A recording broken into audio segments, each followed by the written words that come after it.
Today, I once again find myself trapped in the apocalypse. This time with more zombies, more frequent raiders, and a squad that will make you cry.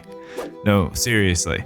If you haven't watched the first 100 Days video, I'd recommend you go check that one out first, as there's a lot of references back to events that happened in that video. Link in the description. If you have seen it, then buckle up, because you are in for a ride. Now let's just get into it. I survived 200 days in Project Zomboid. On day 100, I took a look around this overgrown house and realized there was more to be done. I walked outside to where my motorcycle was waiting and headed back to the home that I had built. When I arrived, I was greeted by the citizens of my compound. Maria, Daniel, Shona, Sandra, and Ethan were standing guard awaiting their new orders. It felt good to be back. And the first thing I did was work on getting rid of the debris that haunted my previous 100 days. Thank you to whoever made the remove debris mod list in the description. On day 101, I went back up to the rooftop to find that most of my crew was still enjoying the barbecue that I had laid out for them. I sent everyone back to their posts and went to work. I wanted to take my Mustang out for a drive, but when I opened the hood, I do not remember doing that to the car. I was able to repair some of the damage to the body, but I still wasn't high enough level in mechanics yet to repair the engine. So I worked on my mechanics skill by uninstalling and reinstalling parts on each of my cars. While doing this, I also came to the conclusion that in order for me to continue to maintain and upgrade these vehicles, I would also need to level up my metalworking as well. So I grabbed all the propane tanks I had, threw them in the back of the car, and headed to the gas station. Just a note, I added a mod that lets you refill propane tanks at gas stations because you can do that in real life. Anyway, I'm not sure why, but for some reason I had the impression that I had a generator over by the gas station already, but alas, I did not. So I slept in my car with a new goal for the next day, which was to find a new generator. Day 102 started with a breakfast run to the Milk and More, followed by some bad driving. I salvaged a vehicle, then repaired the hood, and got back on track looking for a generator. I fought some zombies, found a shipping container which I marked on the map, looted garages and sheds, fought a hostile survivor named Blair and took their gear, and then went home and sorted all the stuff I had scavenged into the base. Not a bad run, but I wasn't able to find the generator I was looking for. On day 103, I continued my search, starting with some of the local houses that had garages, but to no avail. I then drove around to parts of the town I hadn't previously investigated to see if maybe there was a spot that generators might spawn. It didn't look very promising until, oh my gosh, there's a Jeep. This immediately derailed my current project, and I spent the rest of the day cannibalizing other cars in the area to get the Jeep back to a good condition. I took it back to the base and added all the cool attachments I've had sitting around in storage for so long. I then parked it next to the Mustang where it belonged and went to bed. When I woke up on day 104, I decided to write down some of the things I wanted to accomplish moving forward. First was obviously finding the generator, but I also wanted to find a lawnmower if possible, repair the Mustang, expand the base, and bring the shipping container and fuel tank home. With some clear objectives in mind, I grabbed my buddy Campbell and hit the road once again in search of the generator. We went around checking some garages, but still couldn't find one. So we decided to expand our search radius to an area we hadn't explored yet. I figured there would probably be some zombies, but Campbell and I were both armed, so I wasn't really worried. Even when the helicopter showed up, I was still undeterred. Campbell and I were veterans of the apocalypse at this point, and we were checking out rural housing. How many zombies could there be? When we pulled up to the first house, there were a few zombies, as expected, so we hopped out of the car and started clearing. A few more showed up, and we cleared them too. And then more. And then...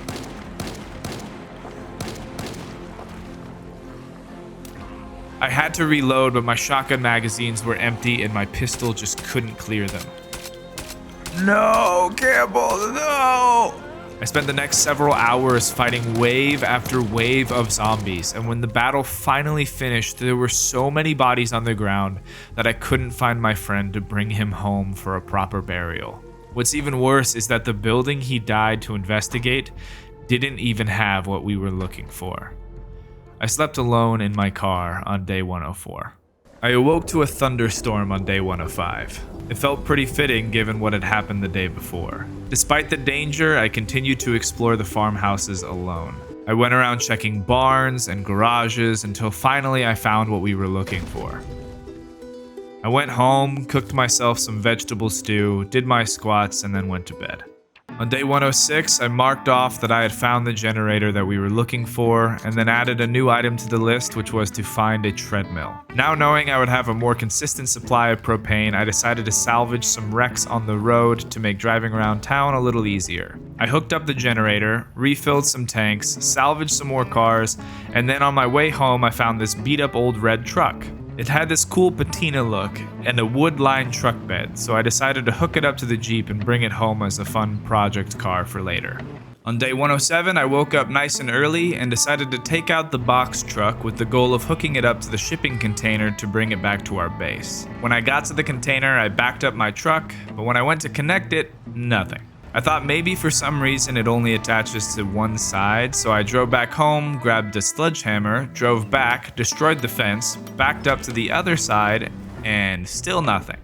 Finally, I drove back over to the fuel tank to see if maybe I could attach that, but again was disappointed.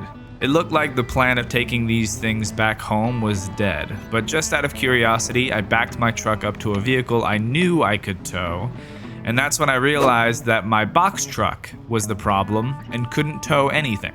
So I went home and grabbed my bus. With the fuel storage attached, I first took it over to the gas station to refill the massive thing, which took forever. And then I parked it at the entrance of my base so I could easily refuel before leaving or coming back from a trip. I then went back over to the shipping container, hooked it up, and parked that bad boy right outside our garage. Another thing to check off the list. On day 108, I went on the hunt for a treadmill. I thought that I might be able to find one at the local motel, so I grabbed Adam's and we headed over. Unfortunately, there was nothing there, so we headed over to the Riverwood Boat Club to check there. We weren't able to find a treadmill, but we did manage to find another library of books that I decided to scavenge. After that, I knew what must be done. There was one place I knew for sure that had what I was looking for, but unfortunately, it was not close. So I spent the rest of the day stocking up my Jeep for the long and dangerous road trip ahead of me. Day 109, I woke up, got in my car, and made the long trek over to Rosewood. I knew that the treadmill I was looking for was in the Rosewood fire station. I had figured this was going to be a quick mission that was going to require stealth, so I decided to do this one solo. As I drew closer to Rosewood, the road seemed to just end, and was replaced by a forest. I kept pushing forward, but this was not a great situation to be in. The trees made it difficult to find a direct path to drive through, and blocked sightlines so I couldn't see where zombies were coming from. Despite all these red flags, however, I continued forward. That is, until I had to get out of the car to clear some zombies. In retrospect, I should have used my silenced pistol rather than my shotgun, because now every zombie in a rather large radius knew right where I was. I spent the next several hours dealing with the horde I had inadvertently created. Finally, after the battle, I was able to make it to the crossroad right outside of Rosewood. But there was a major problem starting to set in. It was getting dark, and I did not have a safe place to sleep until morning. It's one thing to fight in the forest in broad daylight, but it's an entirely different beast to do it at night. I thought it might be a better idea to try to circle back to an area that I had previously cleared as a potential safer spot to sleep, but was quickly forced into my nightmare situation. I did the best I could to stay within range of the headlights of the car, but when I ran out of shotgun ammo, I had no choice but to flee from the area and do my best to buy myself time to reload. It took a while, but eventually there was a calm once again. I hesitantly slept in the car that night, hoping I wouldn't be surrounded in the morning.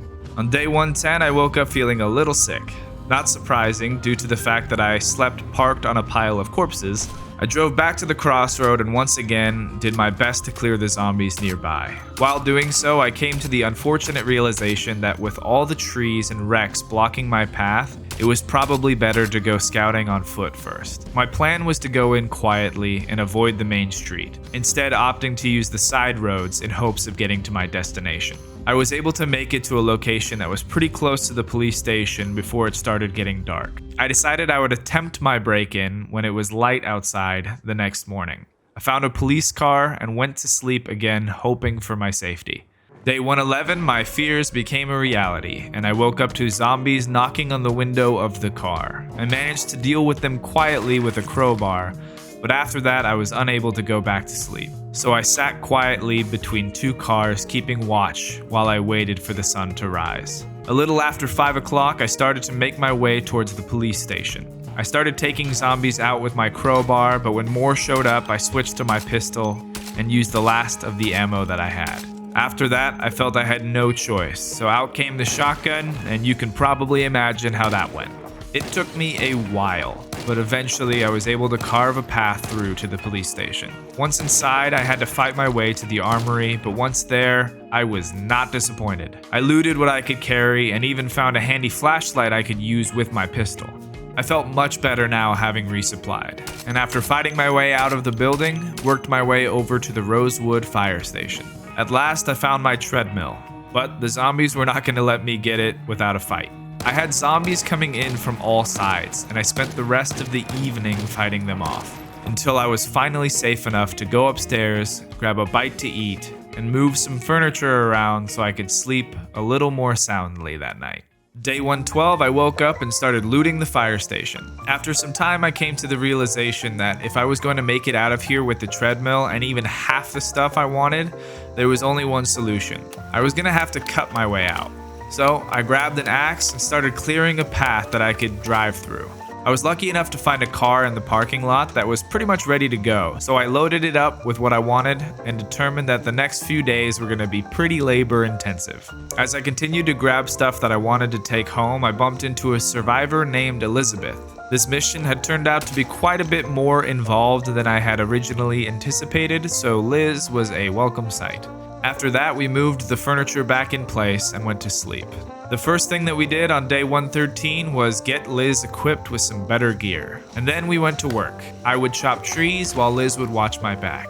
We would make it a little way up the road and then grab the car and inch our way forward. At some point, we did stop to make another run to the police station so we could grab Liz a proper weapon, but then it was back to work. Chop some trees, shoot some Z's, and then drive. Rinse and repeat all day until we took a break to sleep in the car for the evening. Day 114, we continued with the plan until we met another survivor named Carol, who we invited into our group. I figured anyone who could survive here alone is definitely worth recruiting. We spent the rest of the day making marginal progress until we found a place to hold up for the night. Day 115, we got up nice and early, and on the way out of the building met Kathleen. She already had a rifle and a full set of military gear, so I thought to myself, what a great addition to the squad. That is, until she freaking bailed on us immediately in the middle of a fight. And I have no idea where she went. After that, things calmed down. Liz, Carol, and I got back to work clearing a path for the car until it started getting dark and we found another spot to rest. Day 116, we finally made it back to the Jeep and started loading up our spoils. It was such a triumphant moment that even Kathleen decided to show up. Are you kidding me, Kathleen? How did you... Wow. At long last, we were going home, and it felt great to get out of this forest. After a long drive, we made it back to a familiar place, and I spent the rest of the day sorting our stuff into the base and checked Find Treadmill off the to-do list. I started out day 117 with a nice jog on my new treadmill. I then spent the whole day just working on my cars. I needed a day to recover from all the craziness that had happened in Rosewood. On day 118, I grabbed Liz and Adams, and we went around town grabbing spare engine parts and more metalworking materials so I could rebuild the Mustang's engine and build window armor for the Jeep. We did so successfully, and I ended the day with more treadmill time. On day 119, not a lot happened. I woke up a little after 10, and then by the time I had recovered from my morning run and had eaten, it was already 1 o'clock. I checked Repair Mustang off the list, and then I started coming up with a plan. I wanted to make it a little bit safer to drive on the road, so my plan was to clear zombies between Riverside and the next town over. After my morning jog on day 120, we got raided. Unfortunately for the raiders though, they walked into a hornet's nest, and we took them out pretty quickly. Unfortunately, however, not before Ethan and Reload Liz got shot. You may be wondering why I've named her Reload Liz. Well, it's because ever since I gave her the rifle on day 113, she has never stopped reloading. Anyway, we patched the two of them up, and I worked on getting everything together, loading up the bus for what I was calling the road mission. It is at this point I'd like to draw attention to this. This is what we call foreshadowing. Just keep that in mind. Once the gear was loaded, I recruited Ethan, Adams, Shona, Reload Liz, and Kathleen and set off. I wanted to give Kathleen an opportunity to redeem herself after running away in Rosewood. We refueled at the gas station and slept in the bus ready to get rolling early the next morning. On day 121, we embarked on our mission to clear the roadway of zombies. The task was simple enough. Drive until we saw a group of zombies, disembark, clear the area, and then continue. With the amount of people that we had, this was basically as simple as target practice. That is, until raiders showed up. I don't know how or why when we were raided just yesterday, but a huge wave of raiders showed up and took us by surprise. Everyone tried to scatter, but they got Reload Liz in the leg. She wasn't fast enough, and neither was I. Once we handled the group, I turned my attention to Ethan, who had sustained quite a few injuries himself. We regrouped and started looting the raiders for their gear, when I got the notification again. We were being attacked again! Adams, Shona, and Kathleen ran for cover, but with Ethan's injuries, there was no escape.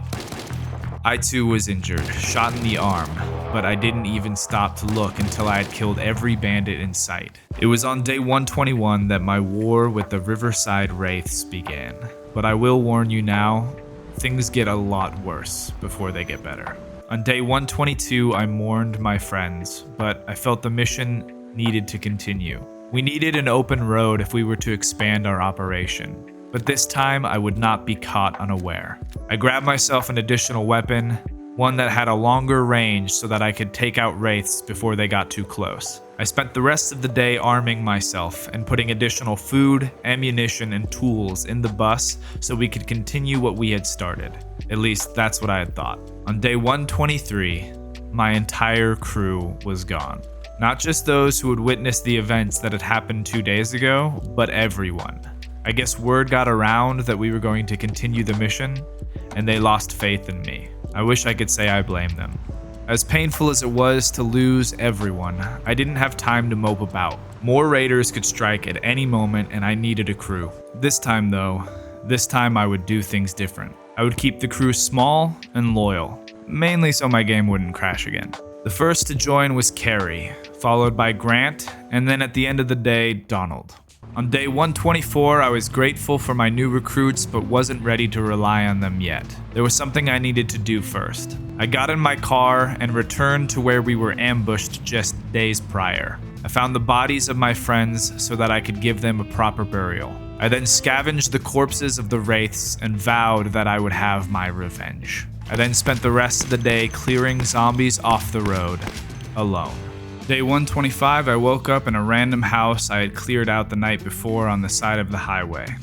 I spent the rest of the morning finishing the mission and making it to the next town over. Once I was finished, I started heading home when I ran into Bruce along the way. I invited him to join us and thought it was funny that he had a gas mask and a bulletproof vest but was wearing blue jeans. So I called him Brucey Blue Jeans. Once we were home, I went to work making graves for Ethan and Reload Liz. For some reason, it wouldn't let me rotate the crosses, but I do fix this later, don't worry. It was driving me crazy as well. At the end of day 125, I donned the armor that I had given to Liz and went to bed with a heavy heart. On the morning of day 126, I had decided that since we were going to be keeping the group small from now on, I wanted to give everyone a call sign. So Survivor Grant became Grant Collins, call sign Roach. Brucey Blue Jeans became Bruce Moore, call sign Silver. Donald became Donald McNally, call sign Ice. And then right as this was going on, our last recruit walked in the door. Survivor Ann would become Ann West, call sign Cobra. And finally, Carrie became Carrie Keller, call sign Ghost. This was the new squad. And now you will feel just as bad as I do if they die. Now that we were all formally acquainted, I took everyone into the armory to get them outfitted with some proper weapons. The Riverside Wraiths must have gotten word of my new recruitment because right when I was outfitting my new team, we were met with some resistance. They came with numbers, but I had the firepower. Once they were dealt with, I had Roach patch up Cobra, and we moved all of their bodies outside the gate. After that, I finished getting everyone weapons and made the decision that tomorrow we would head over to the military surplus store to get everyone properly outfitted. On day 127, we woke up, hooked the trailer up to the bus, and headed out towards the military surplus store. Last time we went, we took the northern route along the highway, but I figured this time, since I had put a great deal of effort into clearing the road between Riverside and this little town, that we would head straight across and then go north. So that's what we did. And as I had hoped, we didn't run into any trouble until we were halfway through the neighboring town. This was the first time putting the new crew to the test, and I'd say we handled it pretty well. We pressed forward a little bit, and there were a few more zombies than I had anticipated, but after some time we cleared them out as well. We continued this way, inching forward and clearing zombies, but this process was taking a long time, and I didn't want to have to sleep on the road. So I decided to just press on and avoid the zombies for a while. That is, until I felt the number of zombies was getting too big to just ignore. If we didn't handle them now, then we wouldn't be able to drive home this way. At least that's what I told myself. There is an almost optical illusion that sometimes happens when you are dealing with zombie hordes, where you underestimate the amount of zombies due to their distance from each other. When they aren't clumped up together, the numbers seem more trivial, as if you can take them down in waves. It isn't until they converge that you fully understand what you've done, but by then, it's too late. First Roach, then Ice, Silver and Ghost were MIA, and all I could think was that it was my fault. Cobra and I fought wave after wave, and as the night settled in, it was beginning to look like we were the only ones left. As we cleared out what felt like the last of them, hope returned when out of nowhere, Silver came running back to us. I thought that maybe if Silver managed to survive, Ghost did too. I grabbed my flashlight and went out looking for her in the direction that I last saw her running. But as the storm raged on and the darkness settled in, it seemed like the best course of action would be to wait and look for Ghost in the morning. I guess none of us slept well that night, seeing as how we woke up around 3 o'clock on day 128. I got out of the bus and surprisingly found a survivor walking in the storm through the piles of zombies. We were down in numbers, so we invited Marion to join. She was Marion Smalls, and I gave her the call sign River. We hopped back in the bus and decided to wait until the sun came up before going out searching for Ghost. We searched for a while before I finally decided to open up the survivor menu to confirm my fears once and for all. Silver had managed to escape, but Ghost did not. Silver, Cobra, River, and I made the rest of the journey to the military surplus store as the storm raged on outside the bus. We spent the rest of the day getting everyone outfitted with new gear and loading up the bus and trailer with more weapons, ammunition, and fuel barrels. We then spent the night on cots in the store. We woke up to snow on day 129, and as we were getting ready to leave, we found another survivor sneaking into the store. Mark Connors, call sign Midnight. Since we were here already, we got him some equipment too before heading out. Today I wanted to do things different and learn from my mistakes by going nice and slow, clearing small groups of zombies when we saw them so we wouldn't get surrounded. But unfortunately, tragedy does not often concern itself with intention. Despite my best efforts to be careful, it was happening again. I was so concerned for the others for a moment that I wasn't even paying attention to what was happening to me.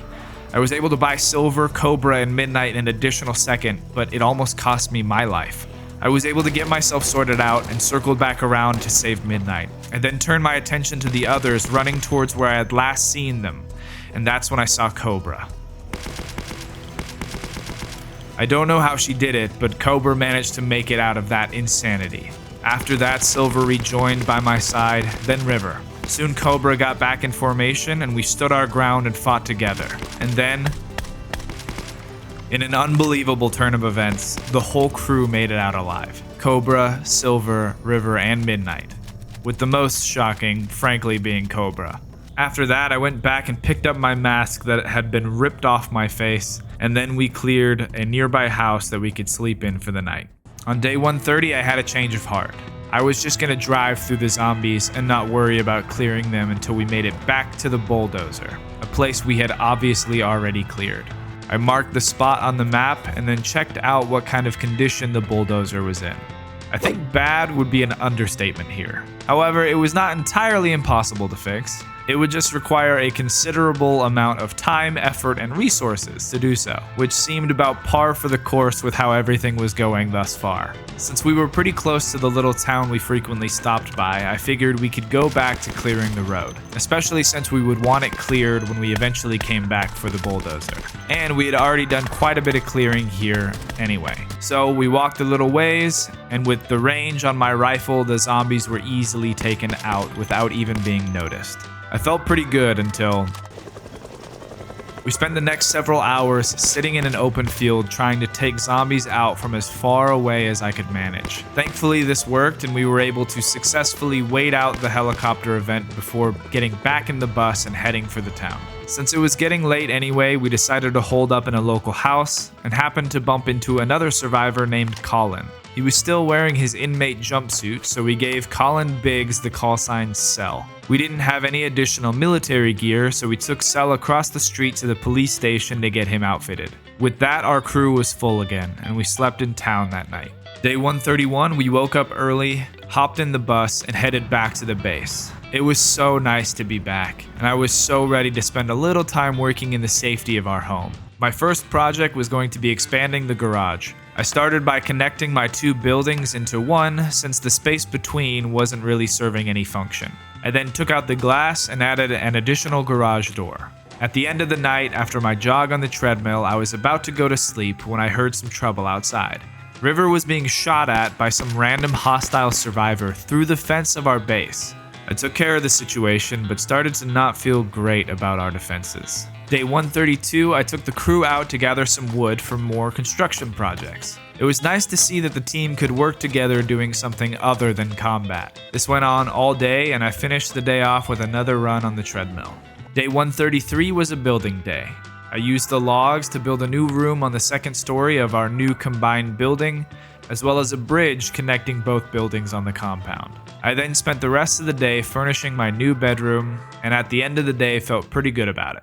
On day 134, I started working more on the garage. I laid down asphalt where I wanted to park the cars, and then I decided I wanted to move the stairs from the inside of the garage to the outside to open up space on the wall. This meant I would need to move some of the stuff around from the parking lot. As I was doing so, I heard a gunshot. I got out of my car and ran over to see what was going on, but I was too late. Midnight died while inside my base. He was supposed to be safe, but he was shot and killed through the fence. I stopped working on the garage to bury my friends. Not just Midnight, but Roach, Ice, and Ghost too. I spent the rest of the day cleaning up the area and adding flowers. That night, I couldn't sleep, so I kept working on the garage, reorganizing and moving stuff around. I didn't end up going to bed until around 6 o'clock the next morning. I obviously didn't have much time on day 135 since I didn't wake up until it was already afternoon. I spent the day finishing what I had started the day prior, organizing everything, parking vehicles in the garage, and then clearing the vegetation on my newly built tiles. I took some sleeping pills that night to get my sleep schedule back to normal. Day 136, I began working on my next major project, something I should have done a long time ago, the wall. I had thought I could live here in peace, but I'm being constantly reminded that I am at war. I first laid the corners and then got to work building the main sections, but before too long I ran out of wood. I had known that this was going to take a lot of wood, but it wasn't until I had set the dimensions that I realized just how much it was really going to need. I figured in order to accomplish this task I would need a lot more axes. So I got on my four-wheeler to scour the town until I remembered a better solution. So I headed home to switch gears, literally, and while doing so met Karen Judge, callsign manager. I got her outfitted and took her with me to start salvaging vehicles and looking for a donor car. I grabbed quite a few engine parts and then found the perfect donor, a Gigamart box truck. Okay, look, on day 137, I forgot to press record. I know, but this is the only time it happened, I promise. All I did was get the Gigamart truck ready to drive by charging its battery and filling it with gas, and then loaded it up with a bunch of metalworking stuff so we could go get that bulldozer. Day 138, I woke up nice and early and headed out with my donor truck to go make the switch and repair the bulldozer. I pulled up to the bulldozer around 10:30 a.m. and then worked on that sucker, repairing and replacing parts until I finally left with it around 5:40 p.m. It was a long and slow drive back home, and on my way I had a thought. To both test out what this thing could do and make my life a little easier, I wanted to make my own bypass from the highway to the street that my base was on. So I hopped off the road and started heading through the trees, and I was not disappointed. Unfortunately, there was a fence that ironically couldn't be knocked over by the bulldozer, so I left it there and made my way back home and to bed. On day 139, I took my sledgehammer and opened up the fence for my bulldozer and other cars to get through. I then used the bulldozer to chop down a bunch of trees while I had my crew gather all of the logs. I then snagged a pickup truck to help speed up the gathering process before bringing everybody home. I spent the rest of the day unloading the miscellaneous items I had put in the box truck during my garage renovation so I could use it to haul logs tomorrow. Day 140, we had another run-in with the Wraiths. They tried to use the fog to their advantage, but I had the high ground and a long-ranged weapon, so it was not the best move. Only 3 showed up, which had me a little worried since usually they came with a lot more, so I stayed on my guard. I walked the perimeter before getting in my car and doing a sweep of the neighborhood. Once I was convinced no more were hiding, I went back and grabbed all those logs. I did almost die to over-encumbrance during this though. Just FYI, if you make 4-stack bundles of logs and then unbundle them, you will likely drop the logs on the ground, but the ropes used to bundle them will remain in your inventory and will crush you to death if you are not careful. It took me a second to figure that one out. Day 141, I worked on the wall. Day 142, I worked on the wall. Day 143, we gathered more wood, and then I worked on the wall. Day 144, Silver and I went on a run to the local warehouse to try to find more boxes of nails, but unfortunately we had already picked this place clean. I did find a new helmet though, which was pretty cool. Next we headed over to the self-storage place in hopes of finding some boxes of nails there. We checked every single storage unit until finally we found some boxes at the very end of the day. Day 145, if you guessed that I worked on the wall again, you would be correct. And I did so until I once again ran out of nails.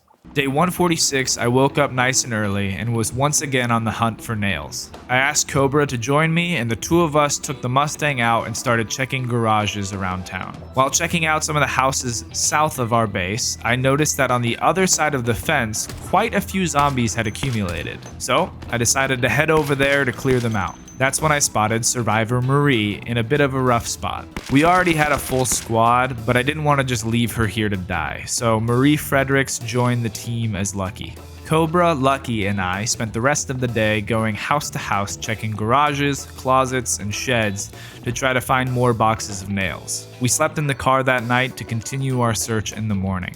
Day 147 was more of the same. I think at the end of the day, after all the searching, we had a total of 3 boxes of nails. We also found this awful house just filled with zombies that I marked with the nope face. With the few boxes we had, we returned home to continue with the fortifications. Day 148, I worked on the wall some more. The project was really coming together, but the 3 boxes of nails we had went by in a single day. We were so close to finishing the fort, but the nail shortage was starting to weigh on me. Day 149, I searched all day for more nails. Despite looking all day in any place I could think of, I didn't find a single box. It was time to think of a new plan. On day 150, I decided that the best chance of finding a good amount of nails would be for us to travel to the warehouse area outside of Muldraw.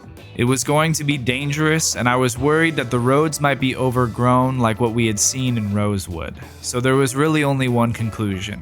We were going to have to take the bulldozer. So I grabbed the rig and started loading up for the trek. Right before I was about to leave, I was approached by Ruth. Something you need to know about Ruth is that she has been walking in and out and around the base for probably the last 10 days. Since she basically already lived here, I decided to invite her in, and Ruth Adams would be known as Relentless. Since she was so eager to join our crew, I decided to take her with me on this expedition. And let me tell you, it was quite a feat.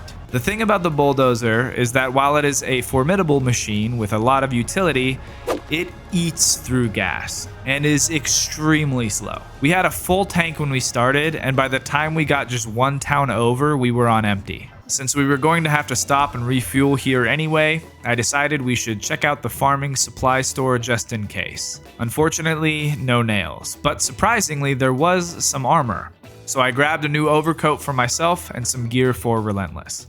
Before we left town, I stopped by the tool store as well, and there I did manage to find a few boxes, but not enough to warrant turning around.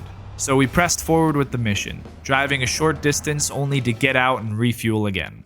This continued on day 155. Drove a little, then stopped and refueled, until finally we made it to our destination. Luckily, this place wasn't covered in trees like I had thought, which I was grateful for, but it did make me feel like bringing the bulldozer might have been a waste. However, I did not have this feeling for long. Relentless and I spent the whole day going from warehouse to warehouse looking for boxes of nails. And at the end of the day, I was proud to say that between what we had found at the tool shop and here, we now had 16 boxes of nails, more than enough to finish our fortifications.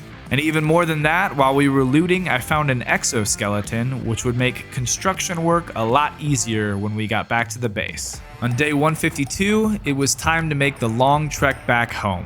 We made a decent start towards the base before I had a thought.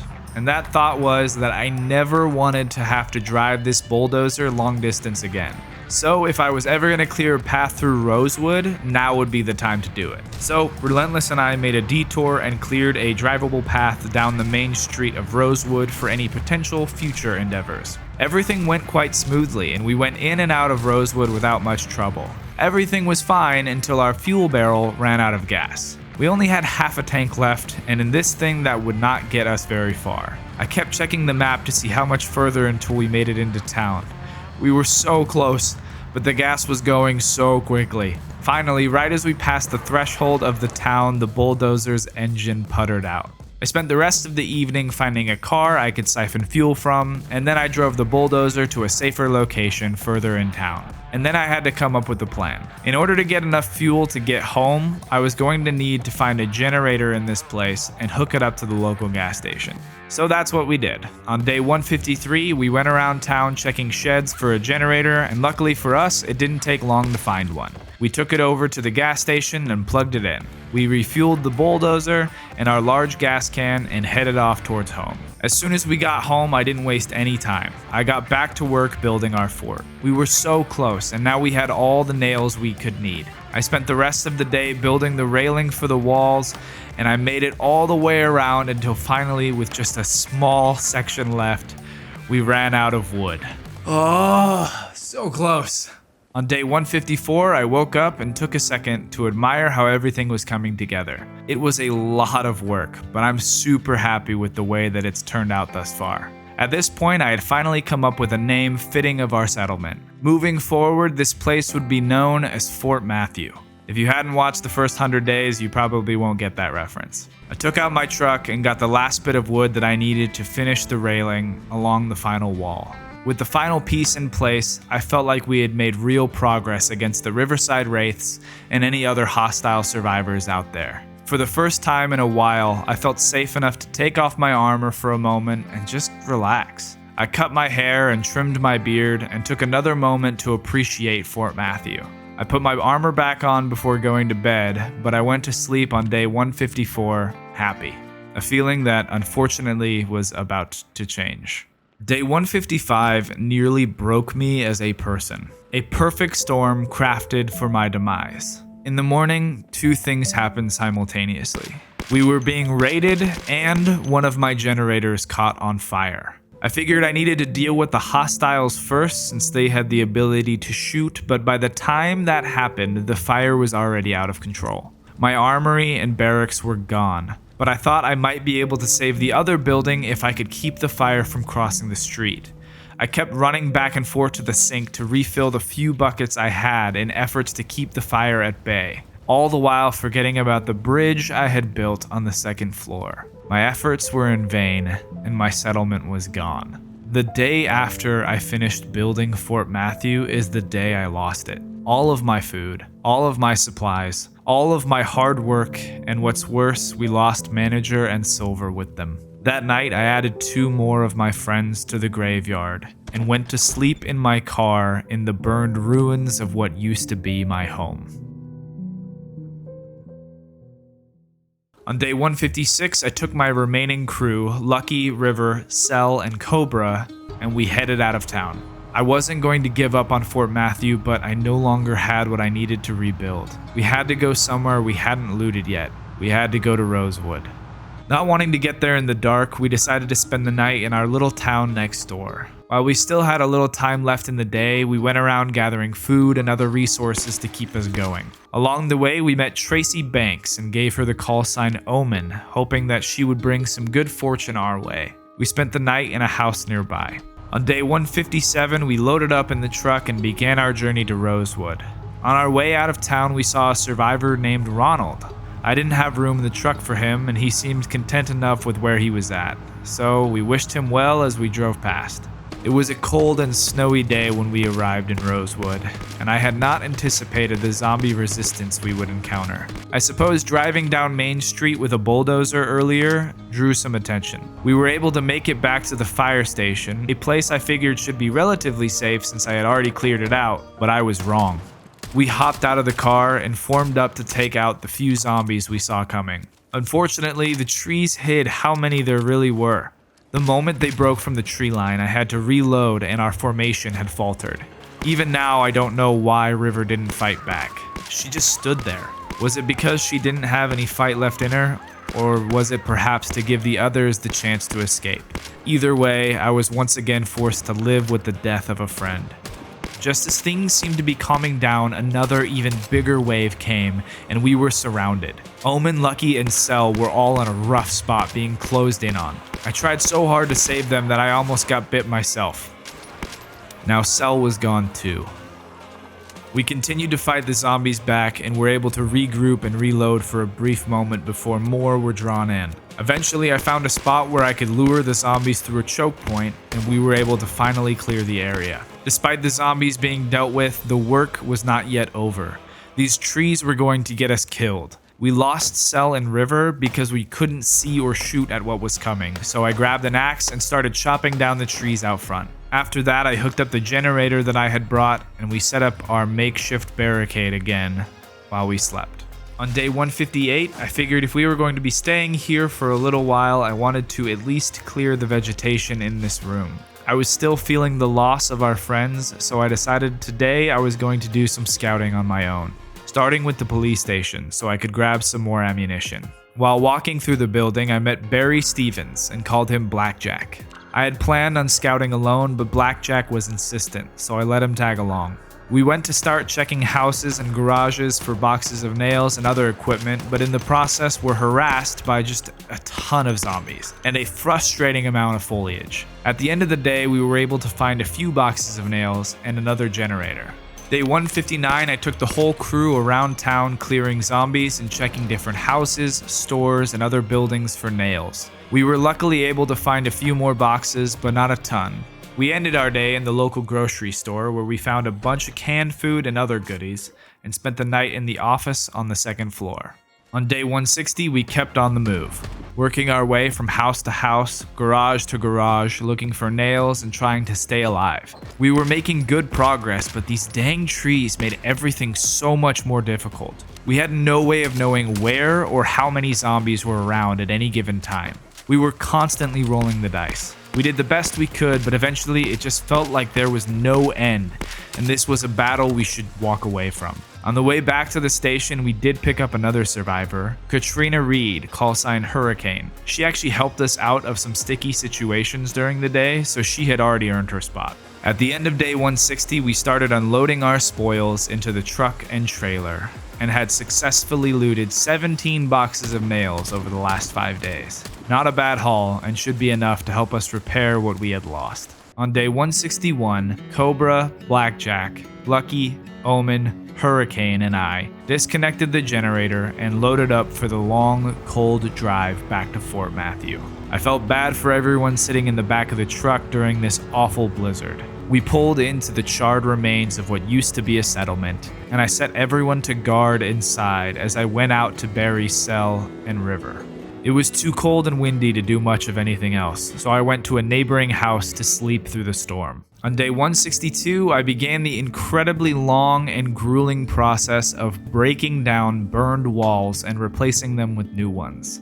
I figured this time around I would change up the look, since just redoing exactly what I had done previously might have actually drove me insane. This way I could at least pretend like I was doing renovations. This went on all day, and the next day, I grabbed some wood, met a weirdo wearing shorts, named him Snow, and then went back to building. And the next day, only partially interrupted by a freaking raid. Oh man, I was angry, but I guess no better way to take out my anger than on the bastards who did this to me. Plus, now I had more ammo. Anyway, back to building. At the end of day 165, I had finally rebuilt all the exterior walls and fences of Fort Matthew, with the exception of doors. On day 166, Blackjack and I took out the Jeep and went around from house to house disassembling doors for doorknobs and hinges. We also grabbed a television, an oven, and as many outdoor lamps as we could find. We got that stuff sorted at the base and then went out again later that night to grab some furniture from the local bar. Day 167 was a pack rat day. My main goal was to find metalworking stuff like a propane torch and tanks, but we also just looted whatever good stuff we could find. Replenishing food storage, getting general crafting materials, and stealing more outdoor lighting. On day 168, I took out Lucky and a new recruit Fang, and we headed over to the warehouses to look for propane tanks and torches, which we were indeed fortunate enough to find. We also found an antique oven for funsies and some more fuel barrels. I then started salvaging some vehicles in the parking lot for some metalworking supplies, and then we headed home. On day 169, I woke up with a bad feeling. Another group of raiders trying to take me down. They were smart enough not to siege Fort Matthew head on, but not smart enough to stage a proper ambush. I expertly sniped 2 of them through a house. Yeah. I then found the rest hiding in a corner behind some trees. Not the best tactics, I have to say. After that, I decided I wanted to make towers or areas of my wall that jutted out a bit so I could shoot at zombies or raiders that were right up against my wall. So that's what I did. I successfully made the first 2, unevenly I might add, but it did work. On day 170, I started work on the interiors of the base. I started by trying to set up a solar power system, but honestly, I couldn't figure out how to make it work. I grabbed some countertops and added them to our kitchen area, I made some new rain collectors, and then installed lighting in a bunch of different places. On day 171, I installed a sink in the kitchen and installed some countertops and stools in the bar area. And then the most amazing thing happened. A new survivor showed up walking around our base, and his name was Matthew. A spiritual successor to the Matthew of old, and I gave him the call sign Sarge. But, as is tradition when something goes my way, the Wraiths had to send a squad to ruin it. Once again, they opted not to charge into the base, but once again, they were underprepared to deal with me. After I had finished hunting them down, I found one of the raiders was in possession of a new weapon that I quite liked. I added my silencer, light, and scope, and was now deadlier than ever.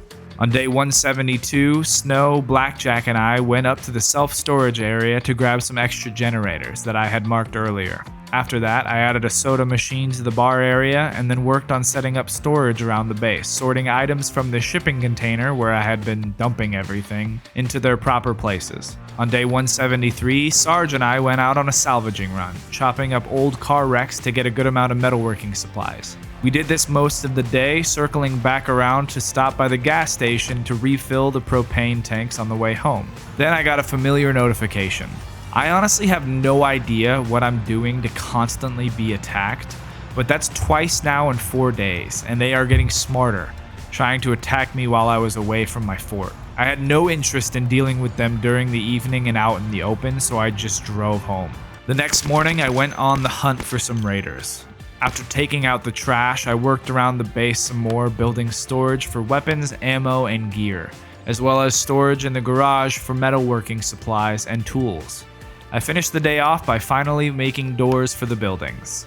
I spent day 175 grabbing more furniture with Omen. First some booths for our kitchen area, then more countertops for the armory area. I then finished off the day by building some more industrial lights along the wall. On day 176, I took Omen and Blackjack out to salvage more vehicles, this time looking for light bulbs and more scrap electronics so I could build more lighting for the fort. By the time I finished with the lights along the wall, 1 o'clock in the morning looked like it was 1 o'clock in the afternoon.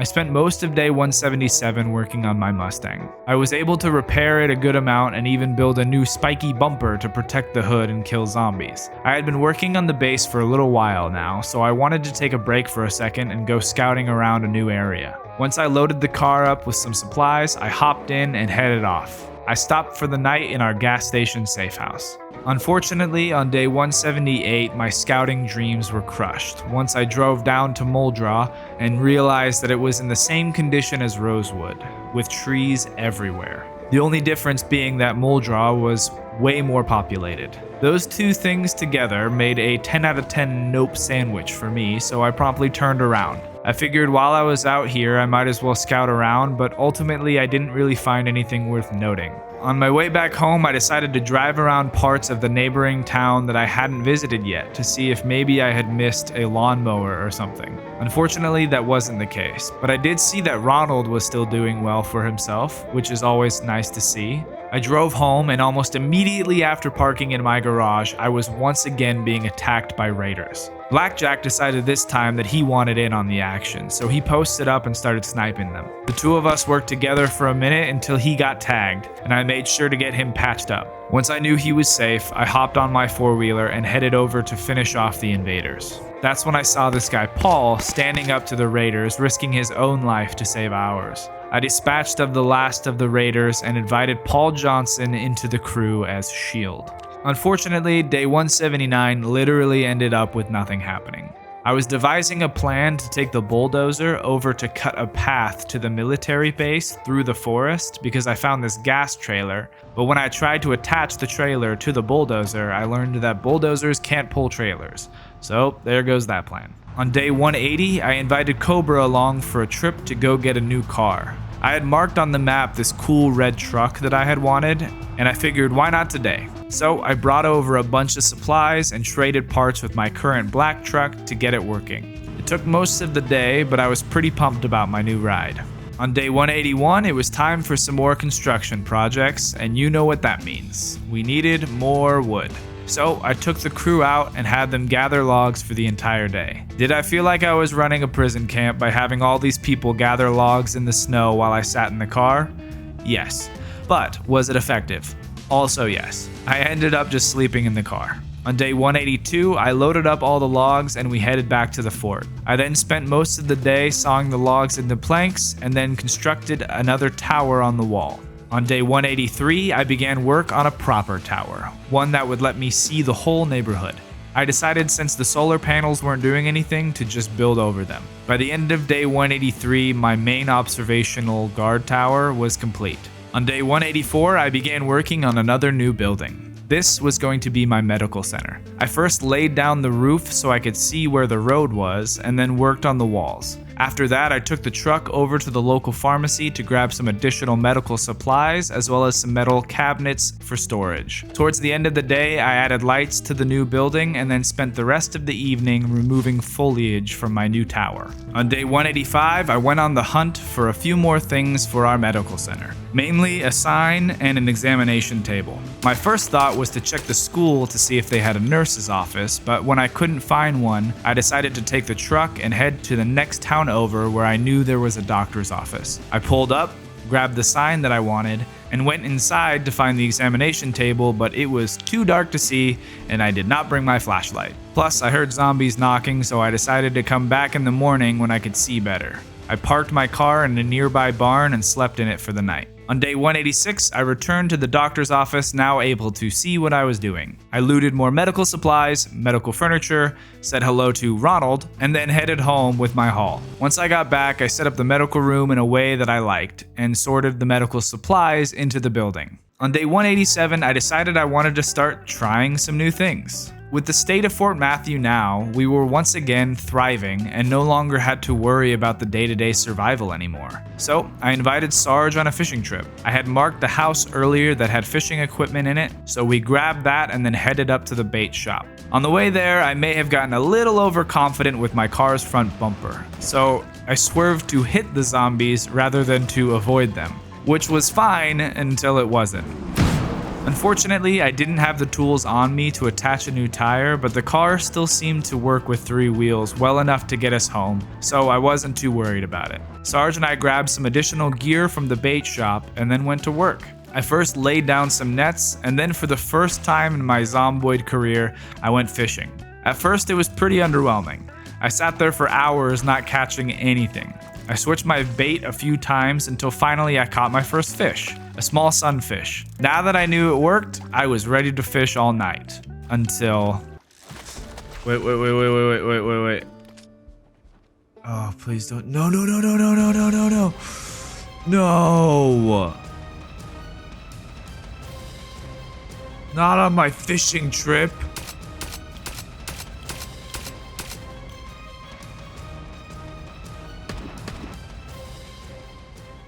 Believe it or not, that was almost it for me. I got shot in the neck and was really low on health. I needed medical attention badly, but my car was currently surrounded by raiders. I ran all the way from the bait shop to my base at the southern end of Riverside. I hopped the fence and ran into the medical center asking Fang to tend to my wound. After she had fished the bullet out and stitched my wound, I ate some food to regain some strength. I grabbed my rifle that I had so foolishly left behind, and I was not going to sleep until I killed every last bandit and brought Sarge home safely. I hopped on my 4-wheeler and headed back up to where we were ambushed. Once I arrived, I was relieved to see that for some reason they hadn't spotted Sarge. I then used the advantage of stealth and range to take down the wraiths who attacked us. Finally, I cornered the last of them who put their arms up to surrender. But I offered no mercy. Where was their mercy when they killed Ethan, Liz, or Midnight? Or even when they ambushed me in the streets or shot me in the neck on my fishing trip? Sarge and I hopped back in the Mustang and drove home. Day 188, I decided to sleep in for some obvious reasons. When I did wake up, I walked back to the bait shop to grab my fishing nets and my 4-wheeler. I decided I still liked the idea of fishing, but thought it might be better to do it a little closer to the base. So I put my nets in the water just outside of our neighborhood, and then after that I spent some time reading books in my room and watching movies. I then grabbed a few things to help me fall asleep at a reasonable hour. Day 189, I wanted to continue to get better at fishing and other skills I hadn't really spent time on previously. So I went to the bookstore to read up on some of those skills. I then went back to the spot I had set up the nets and spent the day fishing some more. While the sun was out, I was able to catch a 3-foot pike and another fish, but when the sun started going down, I ended up only catching shoes and socks. I guess it matters what time of day you go fishing, which is good to know. Day 190, with only 10 days left, I decided to try my hand at trapping. So I made a couple wooden box traps and set them up in the forest where we usually get our wood. I then walked around trying to level up my foraging skill as well. For someone who had survived this long, I was pretty bad at the skills under the survival category. I foraged for a while until I heard the helicopter coming, so I hopped back on my 4-wheeler and headed back to the base. I spent the rest of the day sitting in my tower watching the helicopter fly around. I hope they are impressed, whoever they are. On day 191, I woke up so excited to check on my traps. I drove over first thing in the morning and found that I had caught 2 rabbits. I rebaited my traps and then drove over to my fishing nets to see how those did. For some reason, most of them broke, not sure what caused this, but I did get quite a few little bait fish. Once I got home, I wanted to work a bit more on my cooking. Up until this point, I had just been making vegetable stew, so I was excited to try something else. But I soon realized that I had basically ignored grabbing anything in the cooking category up until this point. I didn't even have a cooking knife. So I spent the rest of the day going house to house gathering cooking supplies, pots, pans, bowls, baking trays, muffin trays, and other things of that nature. Then I went to Gigamart and started grabbing ingredients like oil, flour, sugar, and butter. Finally, at the end of the day, I made myself a pancake. After the amount of friends this man has lost, After the amount of broken bones and bullet wounds he's recovered from, after the things he's built only to have destroyed and then built again, this man deserves a pancake. In fact, I decided to fully enjoy this moment. The armor was coming off, and it was time to just be a guy for a bit. Day 192, I grabbed my satchel and my rifle, but left the rest of my gear tucked away. I wanted to try to relax a bit. I took out a car that I usually don't use and headed back up to the bar to grab some tables and chairs to use for the bar that we had built. I then spent the rest of the day watching movies in my room. Day 193, I decided it was time to retire the orange Mustang in favor of the silver one. The orange one had been repaired so many times that each repair was becoming less and less effective. So I moved the Jeep and then transferred the accessories over. After that, I used the Jeep to pull that broken down old truck I picked up back on day 106 into the garage to repair it. It wasn't too tough to get the body back in good working order, and fortunately, I already had a few spare tires sitting around. The biggest thing was getting the spare engine parts, so I took out my motorcycle to go find some. On the way, I ran into a single zombie, and I took his hat. I grabbed some engine parts, and while I was at it, grabbed some more movies that I could watch like Breaking Points and Dead Wrong. And of course, I also grabbed the popcorn machine. Once I got home, I repaired the engine of the truck, and now all this guy needed was for its battery to charge overnight. On day 194, I had an idea that I was going to need some additional space for. So I opened up the wall a bit more on the fenced-in side of our base and began moving cars that I used less frequently out along the side of the fence. I thought with my new medical facility, we needed some proper first responder vehicles parked in these spots. So I ran over to where I spotted an ambulance the day before and brought it back home. I then ran over and grabbed the fire truck that had been sitting in the parking lot forever. Day 195, we were being raided again, but their attempts were futile. I sat comfortably on my wall and dealt with those raiders without breaking a sweat. I spent the rest of day 195 watching the sunset over Fort Matthew in my tower. With only 4 days left, I decided there was one last thing I wanted to do. I fueled up my vintage truck and set off to the little town next door to visit an old friend. I spent the whole day driving around looking for him. I was starting to worry that something may have happened to him until finally I saw him posted up in the doctor's office. My old friend Ronald. Ronald had survived just as long as I had on his own, but I wanted to at least offer. Ronald kindly accepted, and it felt only fitting that Ronald Drake's call sign was Survivor. It was getting a little late, so rather than head back at night, I decided to stay one more night in the gas station safe house. This place had been a haven for me on multiple occasions, so I felt bad that I hadn't cleaned it up yet. I spent the next little while removing the weeds from around the apartment, and finally, this place was looking like a proper safe house. Day 197 started at 3 a.m. when I felt like something was wrong. Wraiths were coming, and this was not Fort Matthew. We were surrounded, and they were in the building. At first, I posted up keeping my eyes locked on the stairs, but it didn't seem like they knew we were up here. I heard footsteps in the snow, so I knew at least a few of them went outside. I took 2 out from the window, and then a third that came up the stairs. After that, I snuck out the back door and was able to catch them unaware. I have no mercy in my heart for raiders, and I took them all down. But clearly this affected Ronald, seeing as how he wouldn't move from that spot. I guess our experiences up until this point were quite different. Once we got back to Fort Matthew, I realized something. These last few days I had been playing house and getting fat, but if we were going to continue to survive, I needed to always be prepared. We got lucky at the safe house, but things could have gone very differently if they had charged up the stairs. Playtime was over, and it was time to change. I had gained some weight and stopped working out ever since I lost the treadmill in the fire, so on day 198 I ran up to the top of my tower and did squats for the entire day. Day 199, I spent the day patrolling around the base. These people trust me to keep them safe. We have nice things, but there will always be dangers, and I have to be ready for them. On the morning of day 200, I donned my heavy armor once more, and I gathered my crew together. Cobra, Lucky, Omen, Blackjack, Hurricane, Snow, Fang, Sarge, Shield, and now Survivor. We walked out together, and we thanked those who had fallen to make Fort Matthew a reality. Let them be the last.